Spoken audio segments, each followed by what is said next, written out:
ದಾಂಡೇಲಿಯ ಹಾಲಮಡ್ಡಿಯಿಂದ ನಾಪತ್ತೆಯಾದ ವ್ಯಕ್ತಿ ನದಿಗೆ ಬಿದ್ದಿರುವ ಶಂಕೆ, ನದಿಯಲ್ಲಿ ಹುಡುಕಾಟ. ದಾಂಡೇಲಿ ತಾಲೂಕಿನ ಆಲೂರು ಗ್ರಾಮ ಪಂಚಾಯತ್ ವ್ಯಾಪ್ತಿಯಲ್ಲಿ ಬರುವ ಹಾಲಮಡ್ಡಿ ಪ್ರದೇಶದಿಂದ ನಾಪತ್ತೆಯಾಗಿದ್ದ ವ್ಯಕ್ತಿ ಸ್ಥಳೀಯ ಕಾಳಿ ನದಿಗೆ ಬಿದ್ದಿರುವ ಶಂಕೆ ವ್ಯಕ್ತವಾಗಿದ್ದು, ಈ ನಿಟ್ಟಿನಲ್ಲಿ ದಾಂಡೇಲಿ ಗ್ರಾಮೀಣ ಪೊಲೀಸ್ ಠಾಣೆ ಮತ್ತು ಜೋಯಿಡದ ಅಗ್ನಿಶಾಮಕ ಠಾಣೆಯ ಅಧಿಕಾರಿಗಳು ಮತ್ತು ಸಿಬ್ಬಂದಿಗಳ ತಂಡ ಇಂದು ಸೋಮವಾರ ಬೆಳಗ್ಗೆ 8 ಗಂಟೆಯಿಂದ ಕಾಳಿ ನದಿಯಲ್ಲಿ ಹುಡುಕಾಟವನ್ನು ಆರಂಭಿಸಿದ್ದಾರೆ. ಹಾಲಮಡ್ಡಿ ನಿವಾಸಿಯಾಗಿರುವ 54 ವರ್ಷ ವಯಸ್ಸಿನ ಶಂಕರ್ ಲಕ್ಷ್ಮಣ್ ನಾಯ್ಕ್ ಎಂಬವರು ಡಿಸೆಂಬರ್ 26ರಿಂದ ನಾಪತ್ತೆಯಾಗಿದ್ದು, ಈ ಬಗ್ಗೆ ದಾಂಡೇಲಿ ಗ್ರಾಮೀಣ ಠಾಣೆಯಲ್ಲಿ ದೂರು ದಾಖಲಾಗಿದೆ.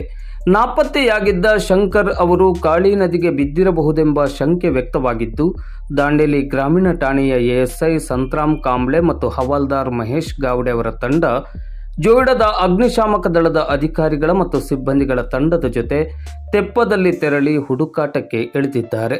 ಸೋಮವಾರ ಮಧ್ಯಾಹ್ನ 12 ಗಂಟೆಯವರೆಗೂ ಯಾವುದೇ ಸುಳಿವು ದೊರೆತಿಲ್ಲ. ಶೋಧ ಕಾರ್ಯ ಮುಂದುವರೆದಿದೆ.